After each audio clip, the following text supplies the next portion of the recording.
autorité sénégalaise yi daal di amoon wala boog ñenn ñi nga xam ne mbir mi ñooñee la gënoon concerné rawatina ki nga xamante ne moo di njiital réew mi son premier ministre ak it le ministre de l'enseignement supérieur de la recherche et de l'innovation li ni mel nag tax démb gis nañ UCAD la fa xewoon ñu ci bëri également yëy nañu ci yàbbi information yi nga xamante ne moom moo mujj jamono ji mooy ni nag démb ci guddi jot nañoo jokkook wala boog jot nañoo waxtaan ak seen ministre tutelle naka noonu it jot nañ téléphone ki nga xamante ne moo di le PM Ousmane Sonko jot nañoo waxtaan également ak ki nga xamante ne moo di njiital assemblée nationale di El Malick Ndiaye fu mu toll nii ñoo ngi nekk en réunion waaye nag mënaguñoo déterminer les prochaines étapes yi nga xamante ne ñoom moom la ñu war a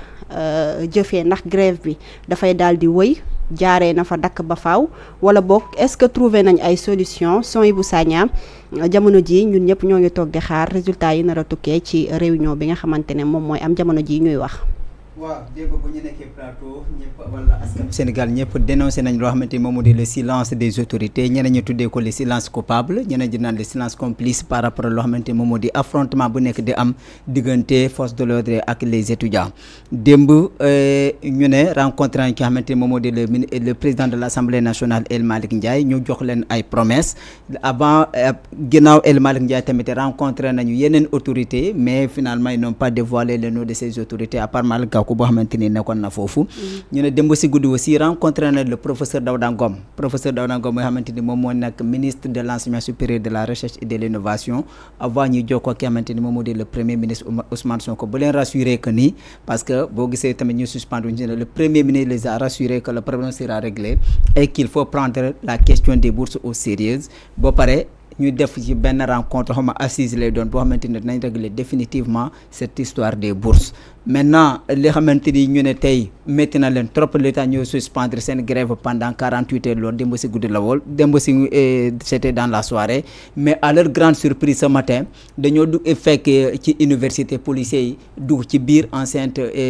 campus social loolu tax na les étudiants yi xamante ni les résidents du campus social révolté wu ba jaamaarloo waat ak ñoo xamante moom moo di les forces de l'ordre ba ñu repousser leen ci biti foo xamante ni moom moo di au niveau de l'avenue Cheikh Anta Diop parce que ñu ne loolu mun ñoo comprendre ñu rencontrer les autorités ñu ne les policiers vont sortir à leur grande surprise ñu gis ne policiers de dugg foofu noonu c'est 2 poids 2 mesures yoo xamante ni gis nañ ko loolu taxul loo xamante ni neex na leen trop kon tey jii nii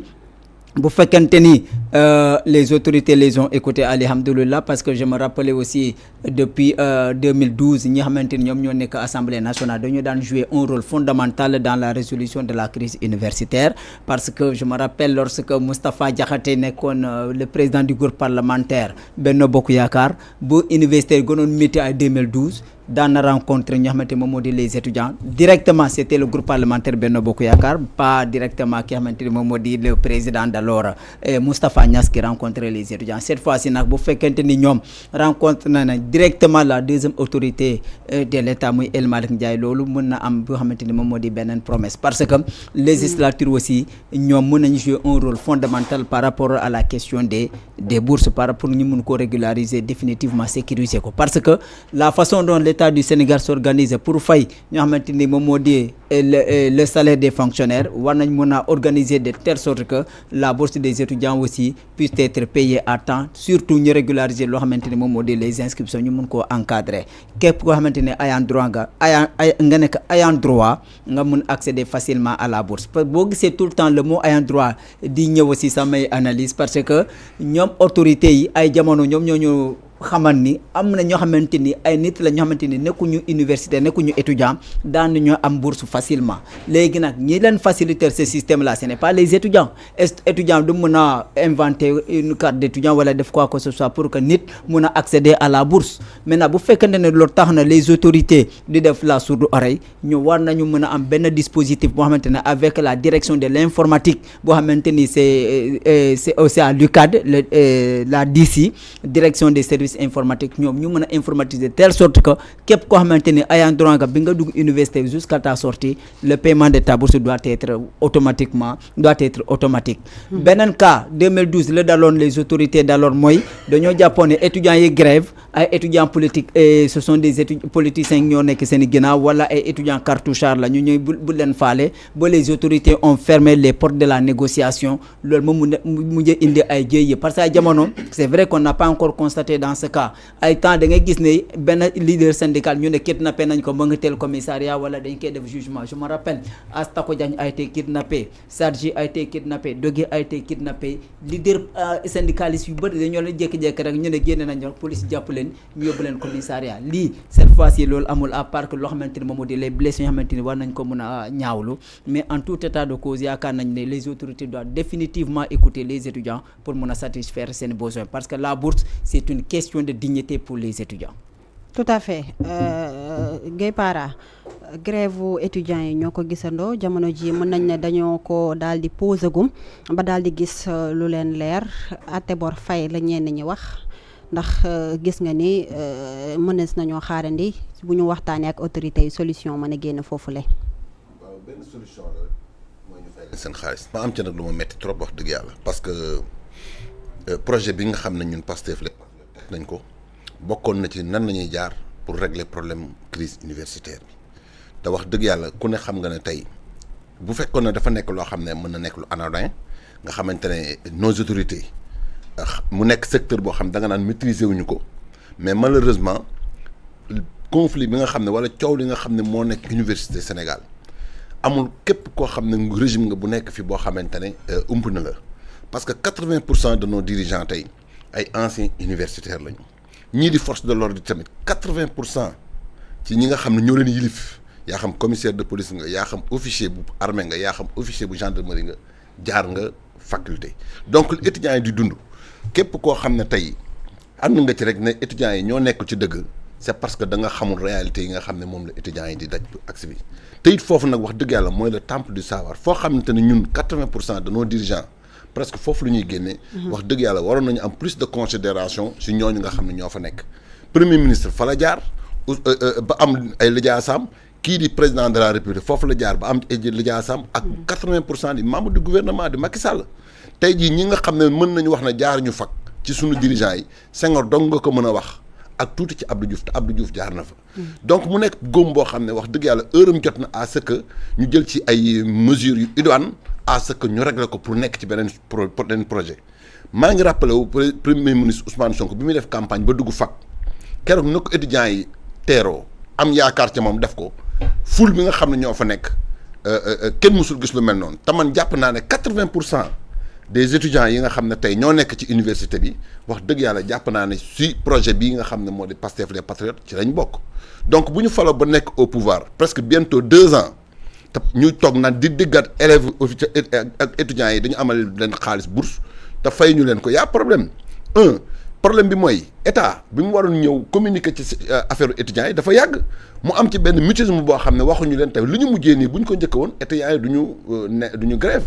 nañu waxante dëgg donc problème la boo xamante ne dañ ko war a régler te 80% étudiants yooyu tey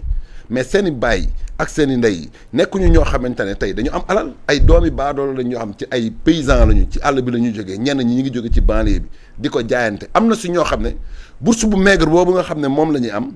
ci la ñuy compatiwaat sax di ko dimbali seen waa kër pour te dire que méttitu réew mi foo ko teg romb na foofu ñuy vivre ay conditions yu métti professeur wax na ko bërki démb alors déjà seen dëkkuwaay yi rek normes yi dafa réglementaire ndax ñi ñu logé ñi ñu logé wul moo ko ëpp fuuf ba finalement da ngay gis benn néeg boo xamante ne lu mat 7 à 8 personnes dañu ciy fanaan ñenn ñi di fanaan ci couloir yi. ñu nekk ci 2025 waroon na lijjanti loolu. mu amat yeneen jafe-jafe yu gën a métti yooyu ñu koy dund mooy surtout étudiants yi nga xam ne dañu nekk dans les universités yoo xam dañu ko tabax ci régions yi mu wóor la ne tabax nañu université Touba fa nekk mais benn infrastructure taxawu fa laboratoire yi taxawul. moyens sanitaires yi doyul logement yi doyul conditions yi ni ñu nekkee ci lekk gi doyul amul université Bambey yaa xam université bu nekk Saint-Louis yaa xam bu nekk Ziguinchor ak yi nekk Fatick ak yëpp dafa am problème donc heure am jot na à ce que ñu def ay assises jëmale ko ci gestion université yi toogaat xoolaat situation université bi nan lañ koy ñu régler ko une bonne fois pour toutes. am na ñu fi nekk naan dañu war a jëf exemple ci Canada ak jàppal bàyyi di ñu jox ay exemple Canada ñun ak Canada bokkuñu ay réalité moo fa. moom xëy na waajuram amoon na moyen pour jël ko yóbbu ko Canada mu jàng ñun lii la ñu am te bu ñu ko xeebal donc ku nekk la nga am moom ngay jël di ko dund. bu ñu jël exemple ci Canada bokkuñu ay réalité politique bokkuñu ay réalité financière bokkuñu ay réalité socio-culturelle yoo xam ñun moom la ñuy dund Sénégal la ñu nekk te suñu université bii nag wax dëgg yàlla miroir la boo xam ne tey Afrique ci sous-région bi